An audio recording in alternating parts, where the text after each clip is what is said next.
в ответ на мой план говоришь, что все это бред и фантазии лишь, что так сгоряча не рубят с плеча, что я одичалая, как саранча, а не люди близкие, как ни крути, и я не смогу на такое пойти, а если смогу, дорога потом, либо в колонию, либо в дурдом. А я скажу в ответ: ты не напугал, твой ценный совет мне никуда не упал.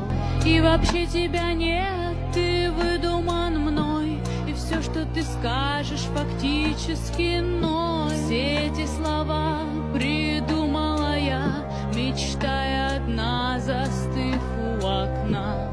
А в этом окне качается ель, кончается день, дичает апрель.